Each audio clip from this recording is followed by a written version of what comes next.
The extracellular matrix is a complex network of macromolecules that fills the extracellular space.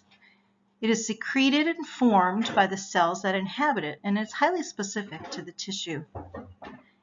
It structurally supports and organizes cells and tissues, and in addition can regulate cellular processes such as proliferation, differentiation, and cell migration. The extracellular matrix, or ECM, organizes cells into tissues. In this microscopy image, the cells have been removed, leaving only the ECM tissue, and you can see how that ECM structurally organizes the muscle fibers within this bovine muscle tissue.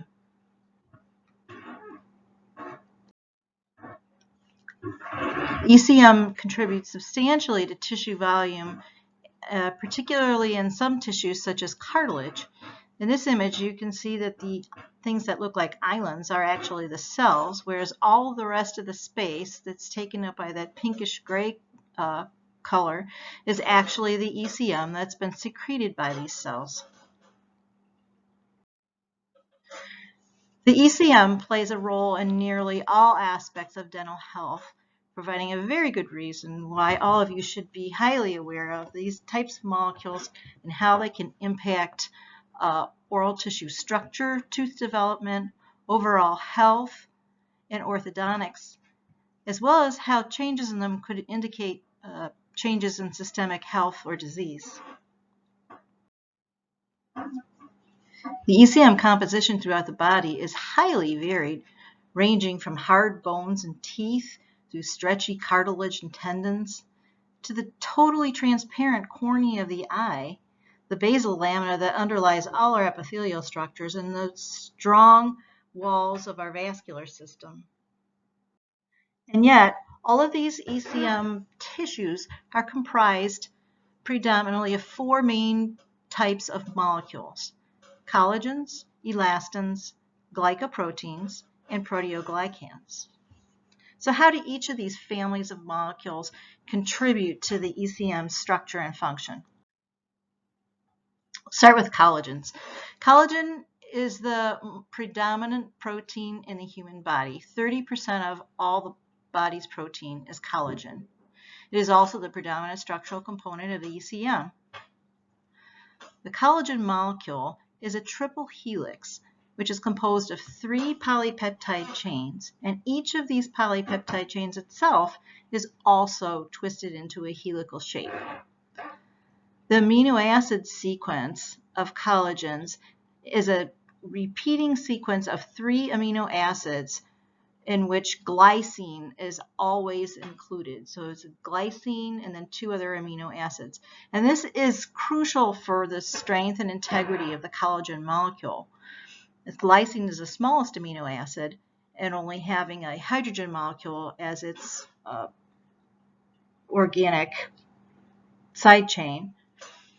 Glycine occupies the center of the helix. When the collagen molecules coil into that helix, it can be coiled very tightly because of the tiny glycine in the middle. In contrast, the other 2 amino acids in this repeating group of 3 are often proline and hydroxyproline, which have large, bulky side chains. These occupy the outside of the helical structure, and together they allow the collagen molecules to coil correctly. The amino acid chains then are stabilized by hydrogen bonding, both within each chain and between the chains themselves. The amino acid chains of collagens can be hundreds of amino acid long.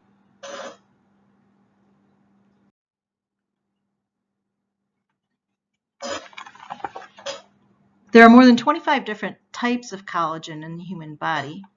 The predominant ones are shown here in a table. You can see that most of them are called fibrillar collagens because they form a fibrous structure. The most predominant of all of these is type 1, which represents 90% of collagen in the human body. But different types of collagens combine together to form all the varied structures that we can see in the ECM throughout the body, including skin, teeth, and bones, down to the cornea, mucosa, etc. We'll also talk about type 4 collagen today because it's unique in that forms not a fibril structure, but a network structure that is essential to the formation of basement membranes and other sheet-like ECM tissues. The strength of the collagen fiber comes from the way the molecules are bound together in the fibril. If the molecules were all bound together at the same place head to head, there might be a weakness in the fiber at the point of attachment. However, the individual molecules bind in a staggered formation where each molecule overlaps the neighboring molecule by about 25% of its length. Thus, this structure is called a quarter staggered array. And the overlap between the adjacent molecules means that the areas where the molecules are bound together are actually stronger and strengthen the overall fiber. Collagen fibers bound in this manner have very high tensile strength. And you can actually see the overlapping regions of the collagen by electron microscopy. As you can see by the micrograph here, the areas in which the adjacent molecules overlap show up as these darker bands within the collagen fibril. There are many syndromes which are traced to defects in collagen molecules. One I'll highlight here has to do with the most common collagen molecule, the type 1 collagen. And it's a syndrome called osteogenesis or dentogenesis imperfecta. In these conditions, there's a genetic defect that causes the glycine in the collagen chains to be replaced by another amino acid. As a result, the collagen molecules cannot fold tightly enough into the triple helix formation, and as a result, the collagen fibrils are much weaker than they should be. The pathology of these syndromes includes bones that are excessively fragile, osteopenia, which is lack of calcium in the bones, and deformities. These are kids that go outside to play soccer, they're kicking the ball, and they break their leg. In the teeth, we see many discolored teeth. They can be brittle. Often the enamel flakes off the teeth. And there can be multiple problems with tooth development and alignment.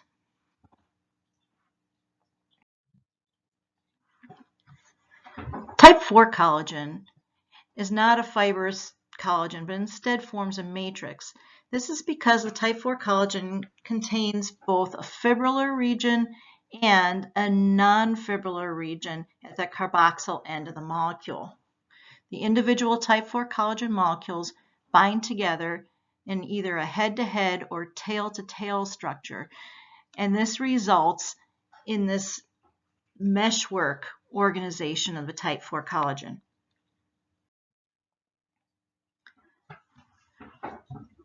Along with the fibril collagens, type 4 collagen can form very strong mesh-like structures that are a major structural component of basement membranes, vascular walls, and the glomerulus.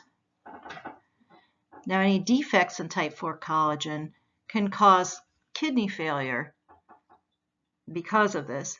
The image at the bottom of this slide is of a healthy glomerulus showing that filtering site within the kidney.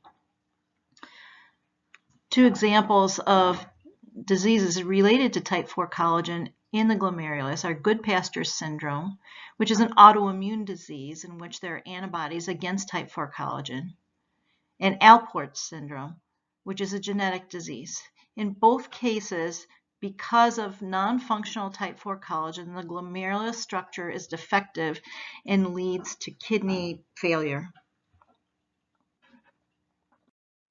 Like other molecules in the body, collagen is frequently degraded and replaced with new molecules to maintain the integrity of the tissue.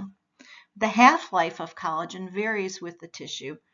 For example, in skin, the half-life of mature collagen is 15 days. However, in the periodontal ligament or gingiva, the half-life is much shorter, only 2 days in the periodontal ligament. Collagen synthesis begins in the ER, and one of the first steps is hydroxylation, which requires ascorbic acid or vitamin C as a cofactor. In the absence of vitamin C, new collagen cannot be made. Well, this used to be the case in a disease called scurvy that back in the day sailors would develop because they went for long periods of time without obtaining any vitamin C from their diet. We just saw on the previous slide that the half-life of mature collagen in the periodontal ligament is only 2 days. This is why one of the first symptoms of scurvy is bleeding gums and tooth loss, because under these conditions the collagen was still being broken down, but with no vitamin C, the body was unable to make more collagen to replace it. But under normal conditions, in the presence of ascorbate, the polypeptide chain is hydroxylated and then glycosylated with sugar chains that contain galactose and glucose. The enzymes involved in the glycosylation are actually specific for peptide sequences that are non-fibrillar. This means that type 4 collagens are more highly glycosylated than the type 1 collagens, and that the glycosylation itself favors structures that are more mesh-like than fiber-like. The glycosylation continues, and then disulfide bonds are added, and the collagen molecule then begins to self-assemble into a helical shape. At this point, the procollagen molecule moves on to the Golgi apparatus. It's still a soluble molecule at this point. It's packaged and transported by exocytosis out of the cell. Once in the extracellular space, the non-helical regions at the ends are removed by proteases, and the remaining molecules then assemble themselves into the final insoluble collagen fibers in the extracellular space.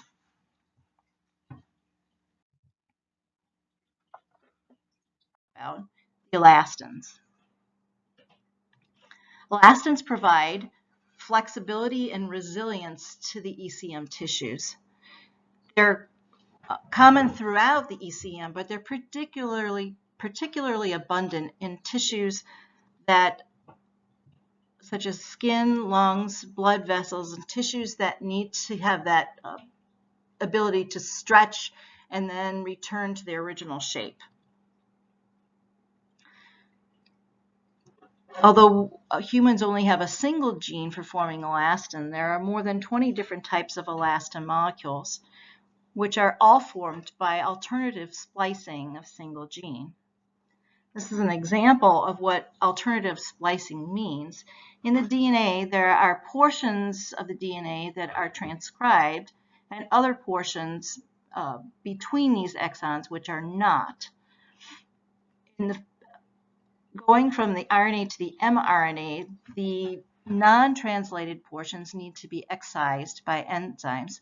And sometimes in excising those non-translated portions, they also lose one of the exons as well. The result of this is that a number of structurally different proteins can be generated from a single gene.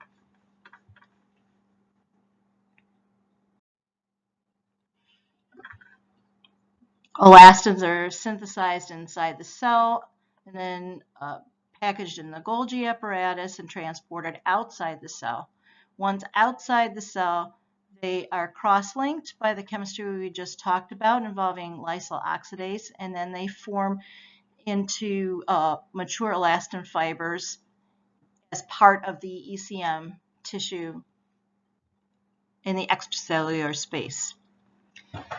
Humans can only make new elastin for about 14 years. After that, we lose the ability to make new elastin, and this is why, as we age, our skin and tissues start to get wrinkly.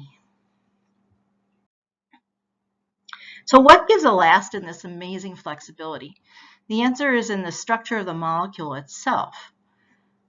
Unlike collagens, elastin molecules have no set secondary structure. They're just globular in shape. But they contain covalent crosslinks throughout the molecule that are formed by these lysine residues. And they also contain hydrostatic bonds between some of the hydrophilic amino acids, whereas the covalent crosslinks are strong bonds that can't be broken. The hydrophilic attractions are much weaker. So under a physical stress, when the molecule is stretched, the hydrostatic bonds will break, allowing that fiber then to be extended. But the fiber doesn't come apart because it's still held together by the covalent bonds. When the stress is removed, those hydrostatic bonds reform, which is what pulls the elastin molecule back into its original shape.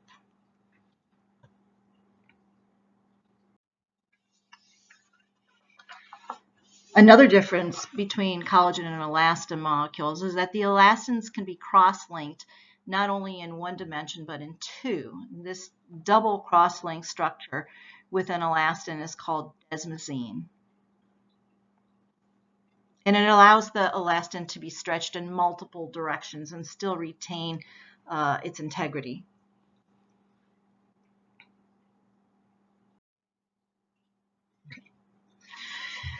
Glycoproteins that we're going to talk about are the fibronectins and the laminins. Now, in general, glycoprotein molecules are mostly made up of protein, about 85% by molecular weight, and the rest of the molecular weight is made up of short, highly branched sugar groups that often contain saccharides or disaccharides of N-acetylglucosamine or N-acetylgalactosamine. There are 20 different types of fibronectin in humans, which include both soluble and insoluble forms. They are all produced by alternative splicing of a single precursor mRNA.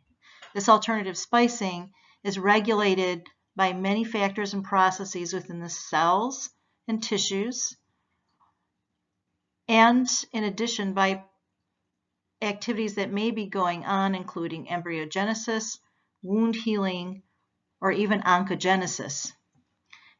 The electron micrographs show different fibronectin molecules, and you can see that the molecule itself resembles beads on a necklace.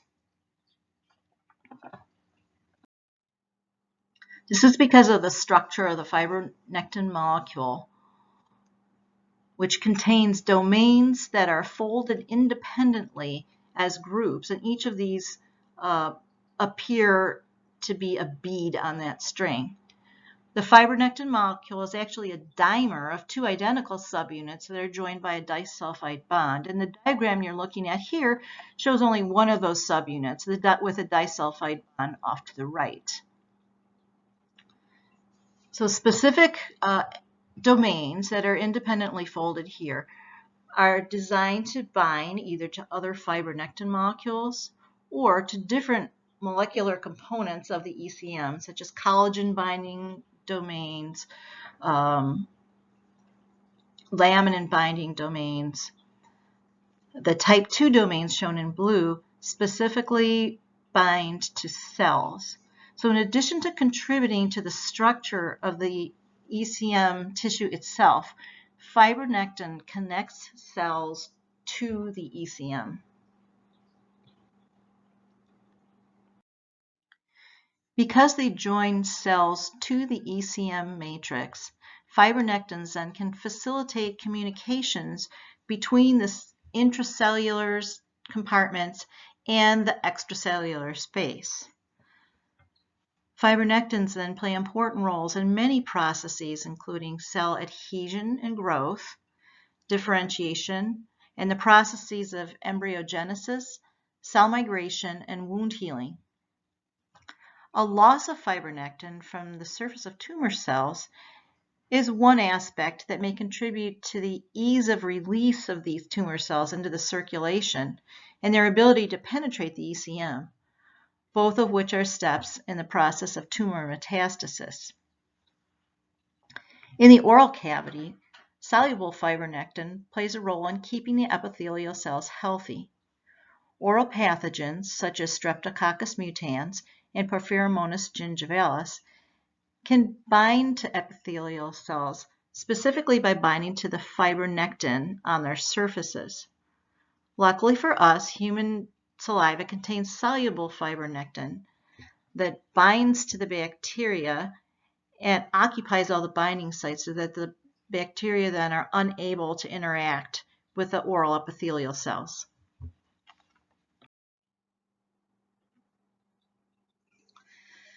Laminin molecules also join the ECM to the cells within it, as well as contributing to the structural integrity of the ECM tissues. Laminin molecules have a unique cruciform shape that's formed and stabilized by disulfide bonds. The short arms of laminins are designed to bind both to collagen molecules within the ECM as well as to other laminin molecules. And in the presence of calcium, laminin molecules can join together to form large polymer structures that contribute greatly to the structure of a basal lamina. The long arms of the laminin molecules can bind not only to ECM molecules, but also to the surface of cells within the tissue.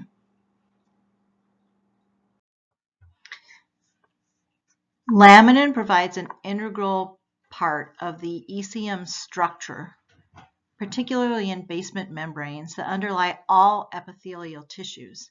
In addition, laminin is crucial for the tight binding of cells to the basal lamina in these tissues. Therefore, defects in the laminins can cause serious and pervasive diseases.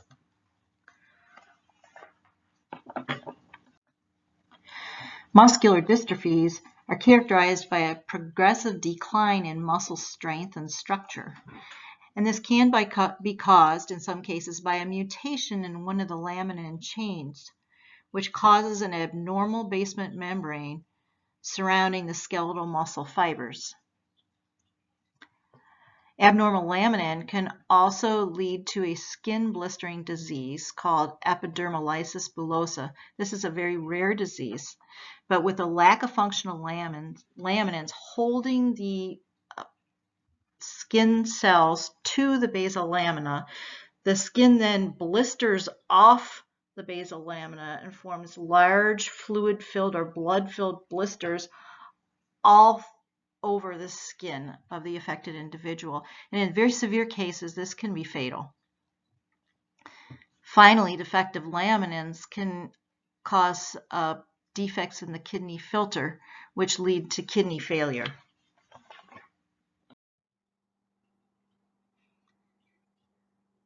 Laminins play an important role in the junctional epithelium. This is the area where the gum tissue, the gingival tissue, binds to the surface of the tooth.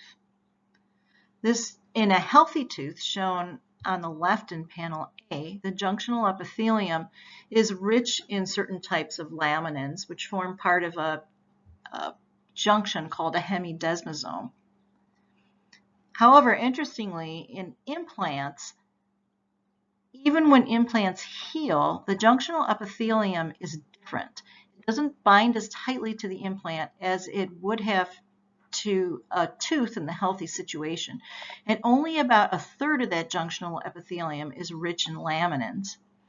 And it's thought that this difference in laminins and the resulting junctions causes the poor adhesion of the gingival tissue to the implant, and that this likely allows for the migration of bacteria into this area and could explain then the inflammation and bone loss that's often seen around dental implants.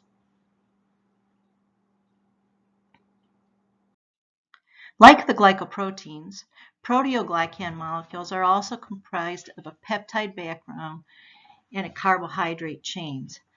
However, for the proteoglycans, 90% of the molecular weight is composed of the carbohydrates. There are multiple side chains that are attached to the polypeptide backbone by a xylose and 2 galactoses, followed by many repeating sugar disaccharide groups.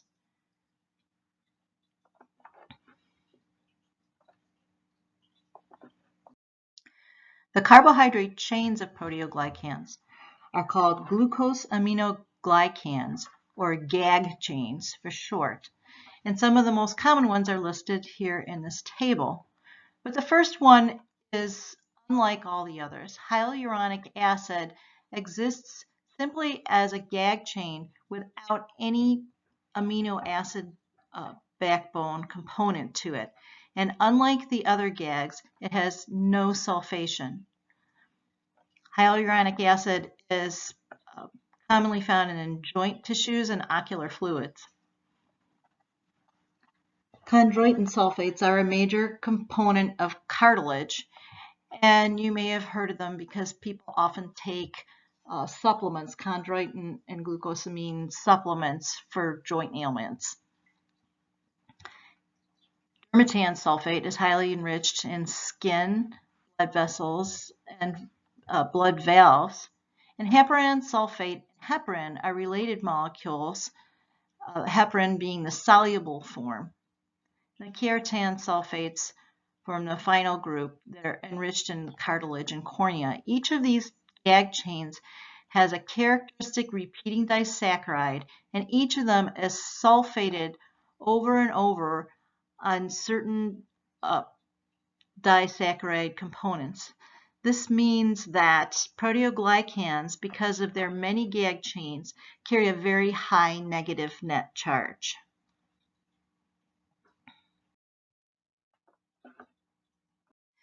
In addition, as we already discussed, the GAG chains of proteoglycans are very highly sulfated, and as a result of this, the overall net charge of a single proteoglycan molecule can be as high as 30,000.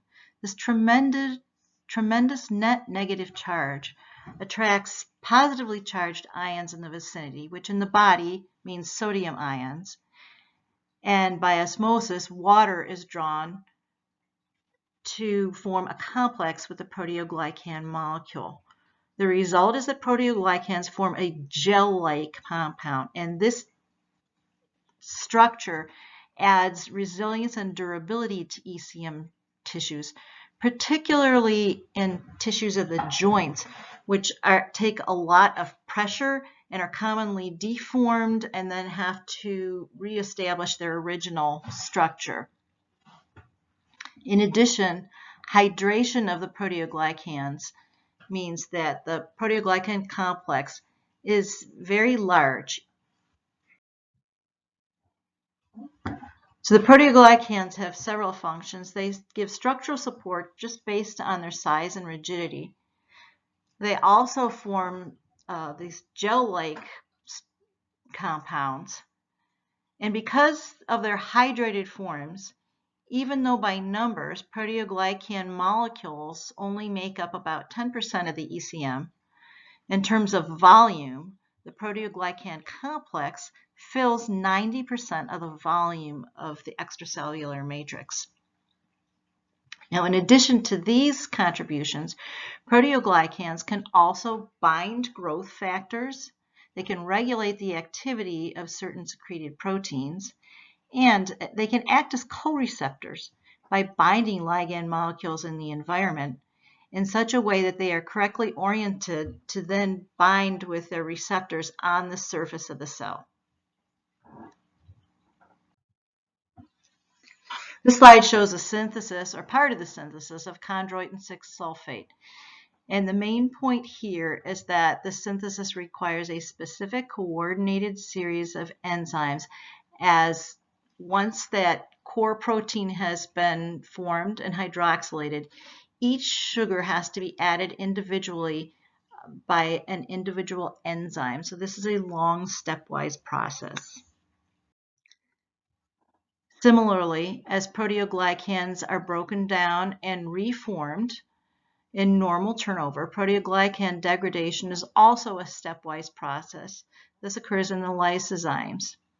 And if any of the involved enzymes are non-functional or missing, this can result in a serious disease that typically in which the lysosomes just become larger and larger and larger because they're holding all these partially degraded proteoglycan molecules, and the effect of this particular is lethal. Children with abnormal proteoglycan degradation often don't live past the age of 2.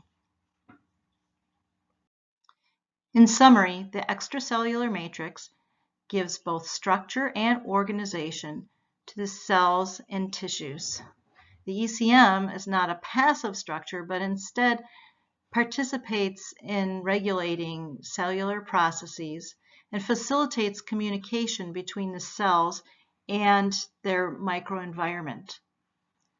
The major components of the extracellular medium have unique contributions that they make to ECM structures, and alterations in any of these extracellular matrix proteins can lead to chronic diseases.